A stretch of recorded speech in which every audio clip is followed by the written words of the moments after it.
Hello and welcome to the Make It Conscious podcast and to this series on the power of personality type.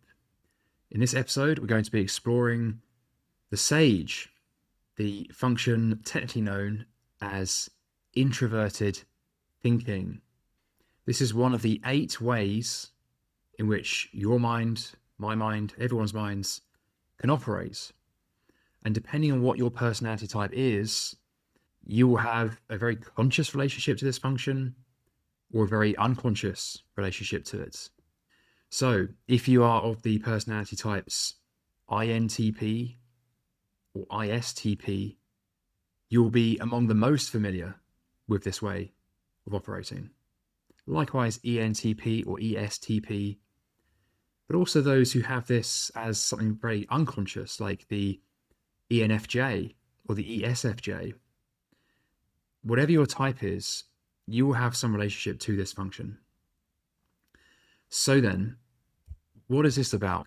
Well, I find that an image is often the best way to communicate what these functions are really about. And so for those of you watching a video, you'll see a picture now of a sword floating in the air, pointed downwards.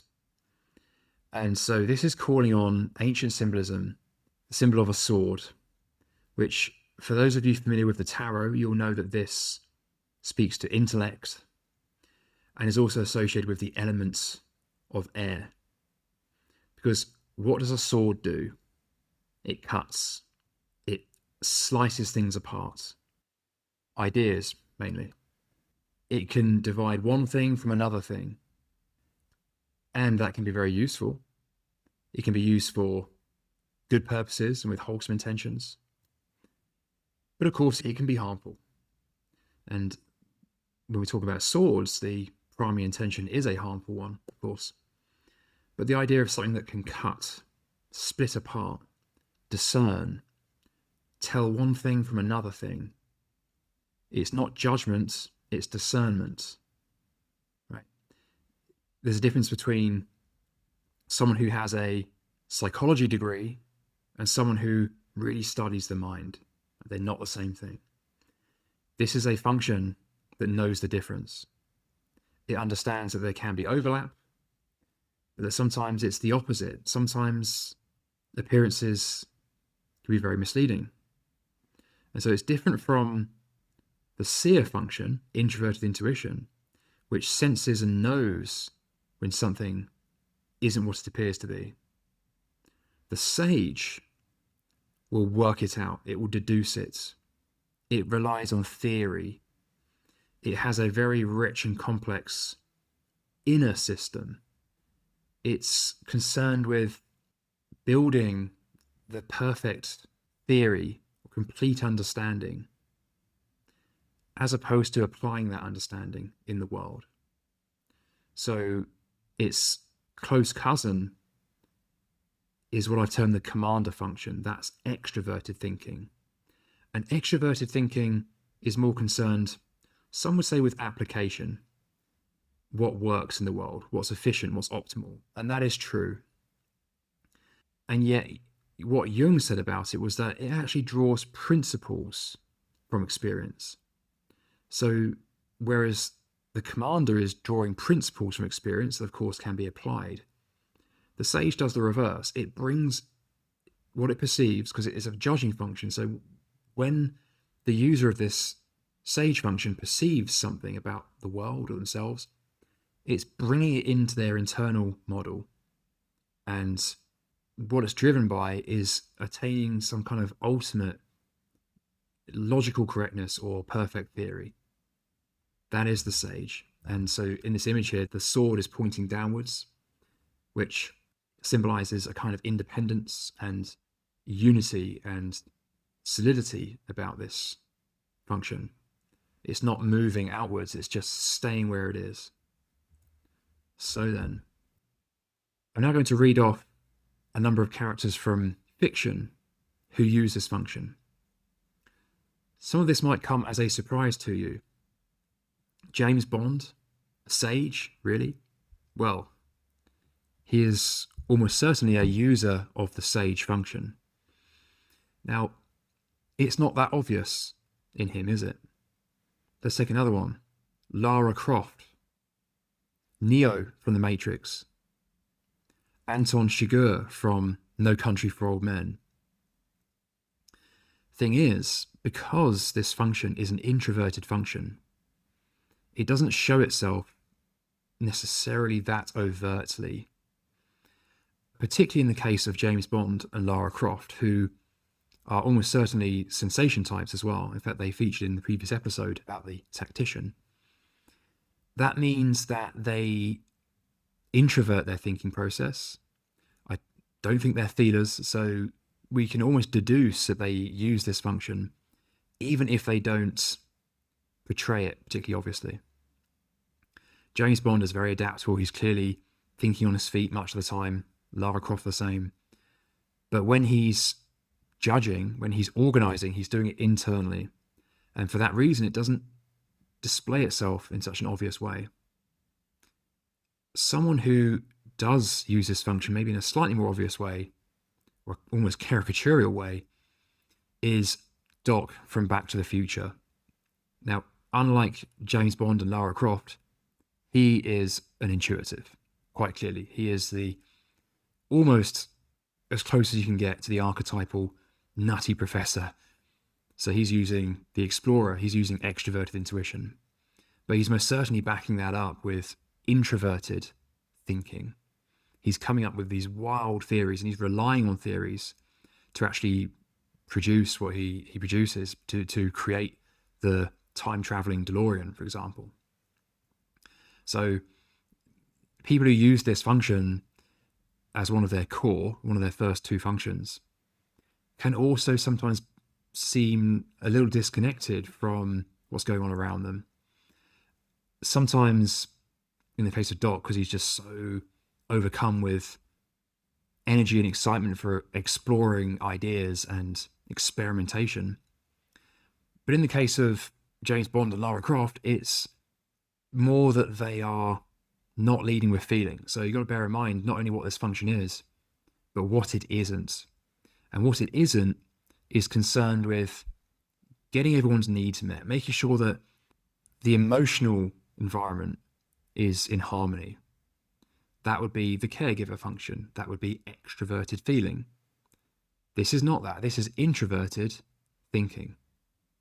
And so sometimes it shows up through what it isn't as well. So through maybe if it's not particularly well honed, and if the person hasn't done much work to get to know their opposite or temper the negatives of the sage, then it might appear like they either don't care about the harmony of the group around them, or don't value it, or maybe don't even have the skills at this point in time to navigate that territory. So then, I hope that's given some illustration, as difficult as it can be to illustrate this function, because it is introverted and people with it tend to have a very organized inner world. And if you ask them about a theory, or if you ask them why they think what they think, they will give you a very good answer usually. But they might be less concerned with how practical that is in reality, or meeting the needs of those around them. Up to a point. Of course, when you get into psychological midlife and beyond, these things become very important, and anyone who uses this function can go a very long way to develop all of those things. So let's go to what Carl Jung himself said about this function. He wrote, "It formulates questions and creates theories. It opens up new prospects and insights. It wants to reach reality, to see how the external fact will fit into and fill the framework of the idea. And the creative power of this thinking shows itself when it actually creates an idea which, though not inherent in the concrete fact, is yet the most suitable abstract expression of it. Its task is completed when the idea it has fashioned seems to emerge so inevitably from the external facts that they actually prove its validity." So Jung confusing everyone as usual, but we've got to give him credit here, because that's an extremely accurate and eloquent expression of what this function is doing. And remember, because it's an introverted function, the locus of gravity, if you like, is the subject. It's the person who's using it, not the object, not the world that they're engaging with. The direction of energy is bringing experience into it and then trying to find where that experience fits. That's why he says how the external fact will fit into and fill the framework of the idea. So one danger of this function is that it can become very set in itself and very set in its theory, such that it then perceives the external world merely in terms of it, to the extent that encountering new and different facts that contradict the theory may be unlikely to change it much. When out of balance or misuse, it may well be that actually almost anything they encounter not only confirms the theory, but is seen in terms of it. Now, this is clearly something that we're all doing to some extent much of the time. But for someone who is completely wrapped up in this function, that can actually be a pretty significant limitation. You see this all over the academic community, for example.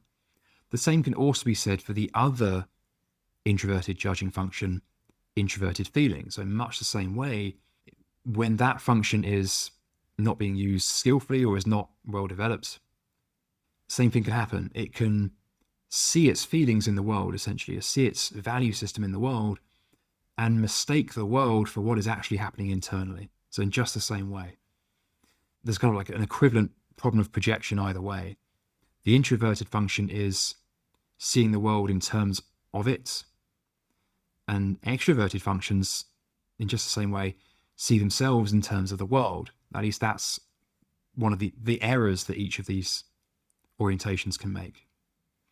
And so what he's getting at here is that though it's not inherent in the fact, so whatever it is you're experiencing, whether it's something like whether you're engaged in chemistry or physics or biology or computer science or indeed psychology, any fact you observe, any reaction or any person you analyze, they don't inherently show you a theory. They don't say, hey, okay, this is how you need to understand my mind. Here's the ultimate theory. However, a good theory will appear to be the most suitable and abstract expression of what is being encountered.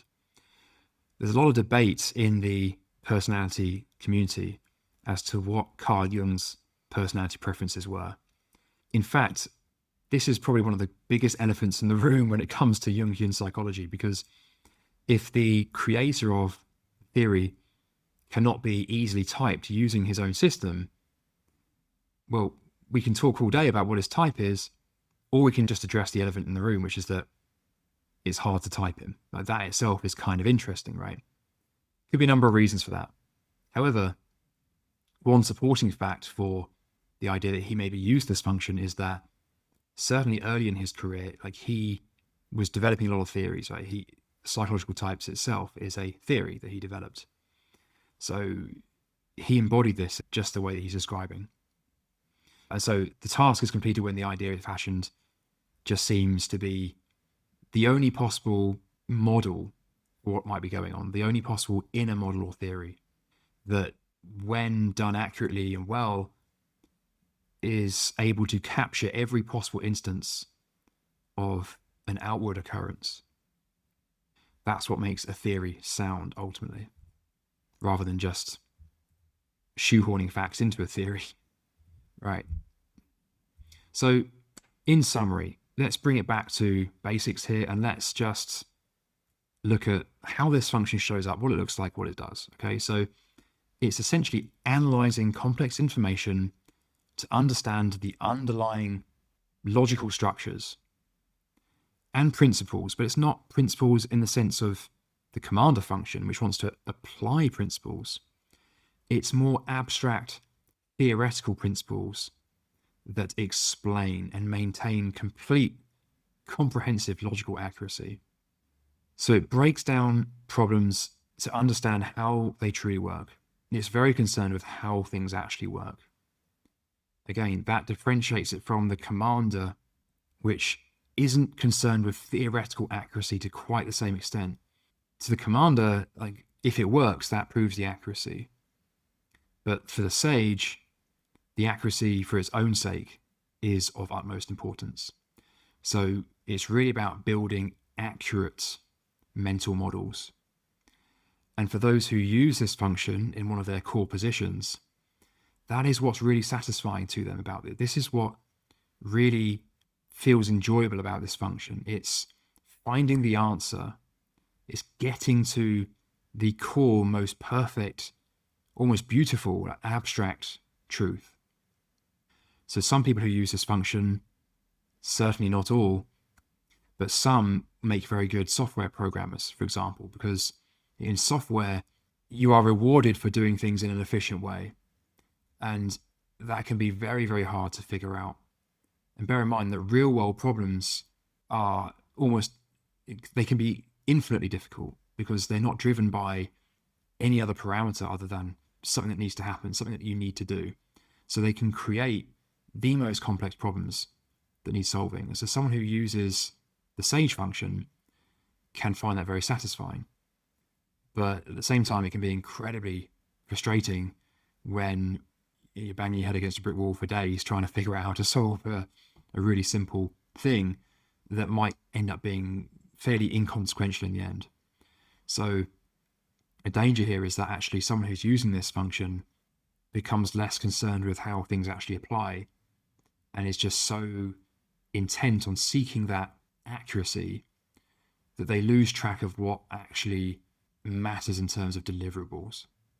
That's the danger. It's not necessarily something that will happen if you use this function, but it is something to be aware of. It's something that can happen for sure.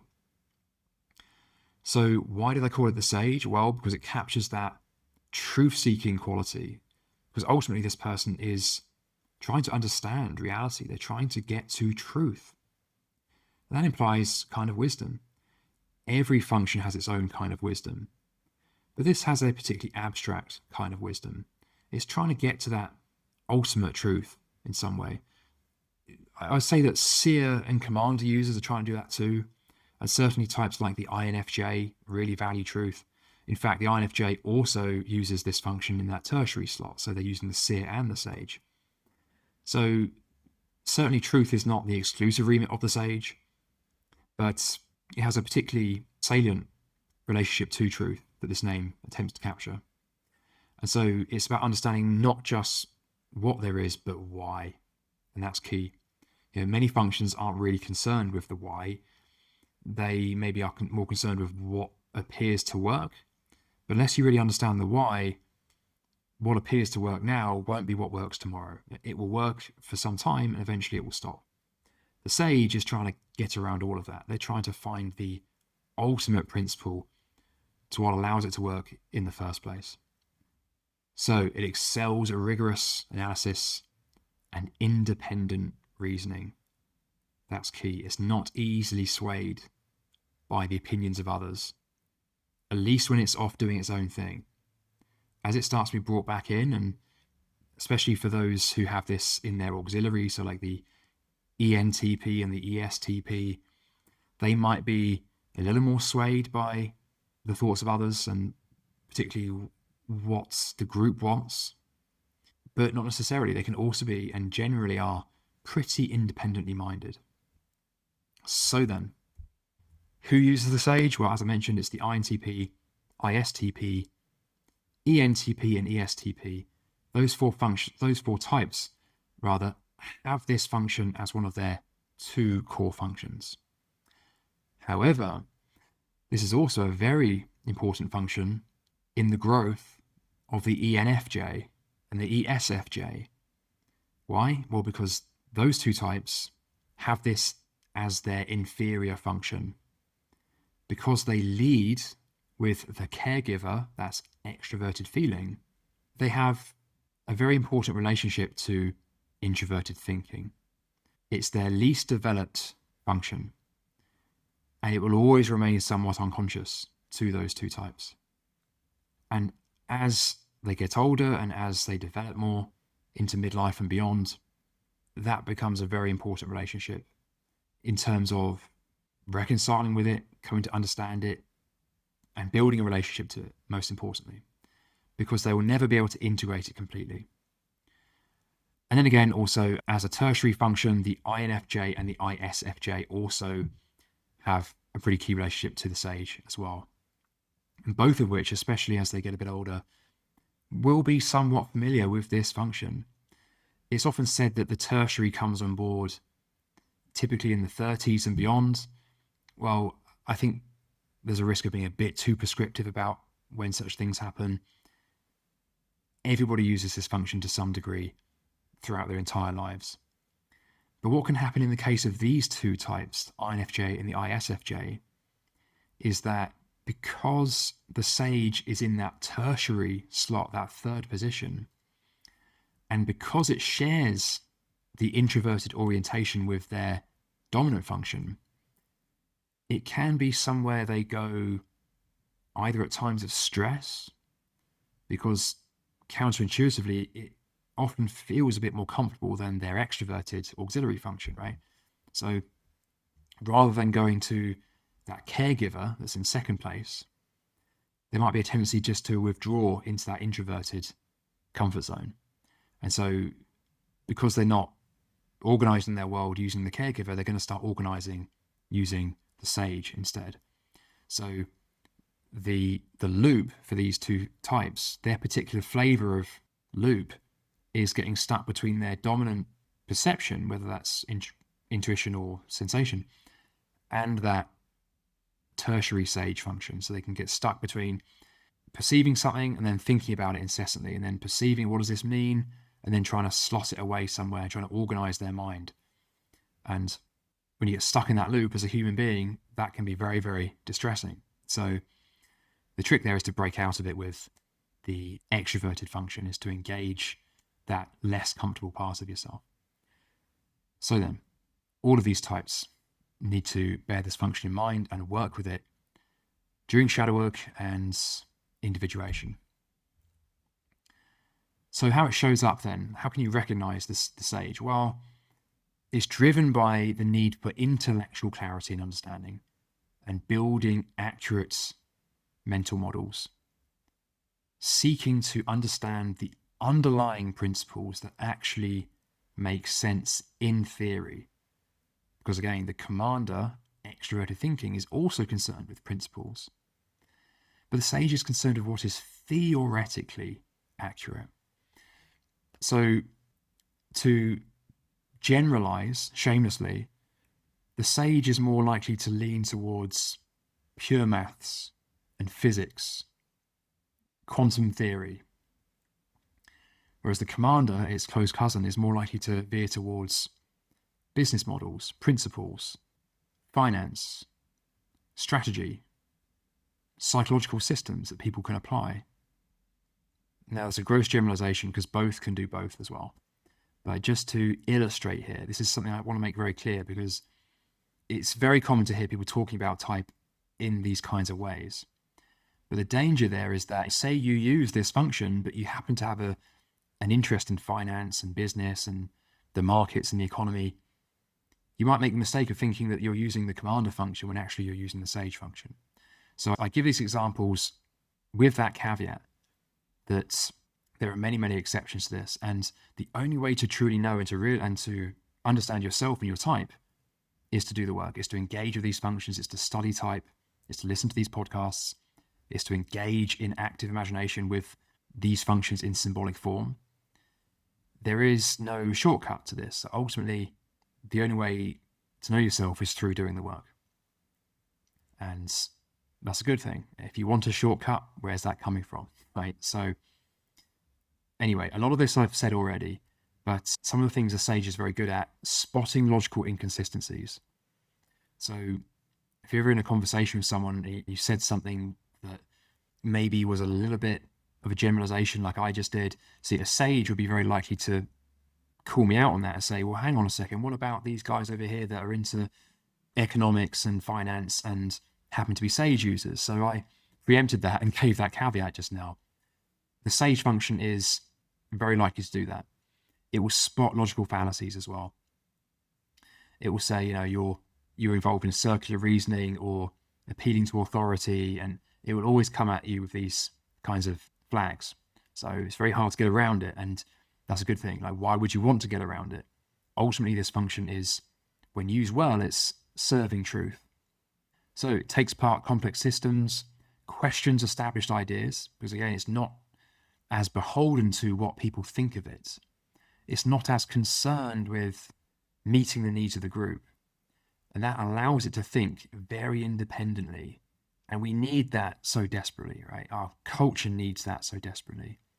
People who aren't afraid to question things, who aren't afraid to completely ignore the noise and to call out potentially when they see misalignment, when they see fallacious thinking.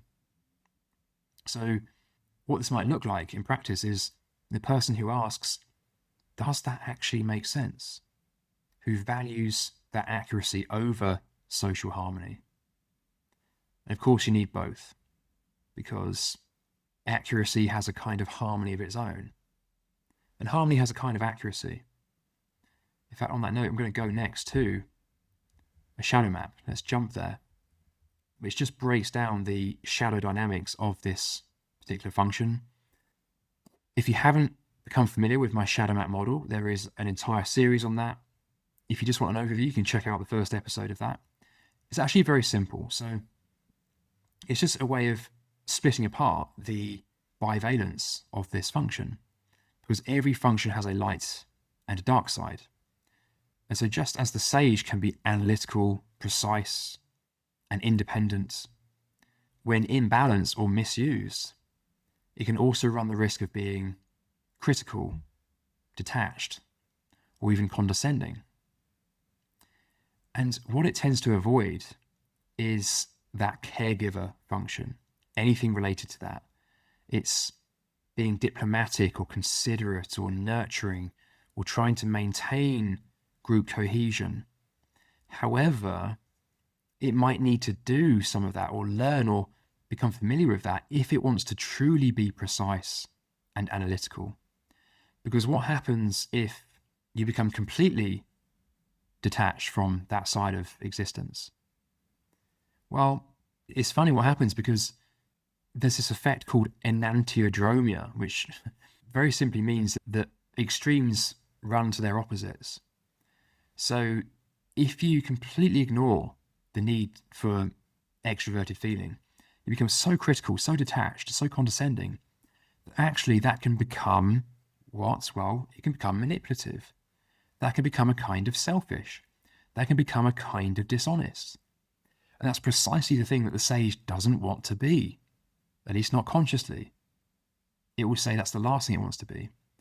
And yet, in order to do its own task well, in order to be truly precise, and to really get to truth in the end, it actually has to reconcile with the value of harmony, of nurture, of diplomacy. So, where there's irony, there's insights. Let's bring it back to the main thread. Much of what's shown on this slide has already been covered in some capacity, so I will just add, though, that what often drains the sage is being forced into a decision without adequate information. And because it's an inner judging function, it's always paired with an extroverted perceiving function of some kind, whether that be extroverted sensing or extroverted intuition. And so people who use this function well, they tend to be quite flexible in how they go about their lives, because they're not organizing their outer world nearly as much as they're organizing their inner world. And so they're always searching for new information, and they might appear reluctant to make a decision, at least from the outside, at least as it pertains to the world, without gathering all the facts or all the information. And that can go too far, of course, when they can seem very indecisive. Maybe they are very decisive internally, but that might not be obvious from the outside. So when it comes to booking a restaurant or organizing a road trip somewhere, if they're not managing themselves, that can be a real nightmare to other people, let alone themselves. And so for that reason as well, they tend to not be that drawn to routine as much as others. So this explains the Doc character from Back to the Future, right? This explains his chaotic workshop and his misshapen hair and his eccentric appearance. As I said, he's a complete caricature of someone who uses this function. But that's what they're getting at. That is why. It's because, as one of my tutors said, everyone organizes somewhere. If you didn't organize somewhere, you'd be half a mind. It wouldn't even be possible. Even if you're not consciously doing it, you must be doing it at least unconsciously. That's the way the mind works. That's the energetic nature of mind. And so that Doc character, he's like that because he's very, very organized in his mind. But his outer world is chaos. So that explains that. But users of this function, they need time alone. They need space to let it breathe, to let it do its work. Even a natural extrovert still needs that. So for those of you who are ENTP or ESTP, this is a growth area for you. It may not be where you feel most comfortable because it's not as energizing for you in that auxiliary position, but that's precisely why it's needed and why it tempers and allows you to control your dominant function a bit more readily. So then, just going to reel off a couple of things you can do to work with this function, to develop it and become more familiar with it.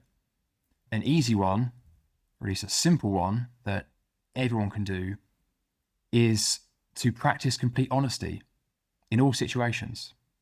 Now, being honest doesn't mean necessarily being blunt or being callous.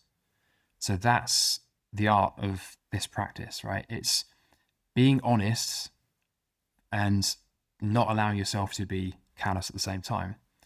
Try that. Practice that forever if you can. If you can't manage that, then try it for a day or a week.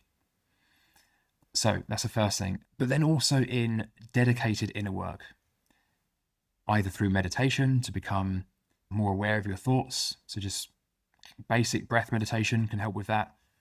And also in active imagination. And specifically there, I mean working with this function in symbolic form. So there are already a number of exercises available on this channel that will allow you to do that. There's the INTP exercise and the INFJ exercise, and there's more on the way as well. So check those out. And that more or less brings us to the end of this session. If you'd like to continue working with your personality, in active imagination especially, you can check out the premium pack in Hestia.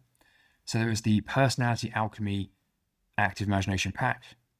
There's currently one module. It's a 7-day series where you'll be engaging with all 4 of your main personality functions in active imagination. And if you don't know what your type is yet, then head over to makeitconscious.com/PDA and take the free assessment there. So with that all said, I will thank you for your time and attention and look forward to seeing you in a future episode.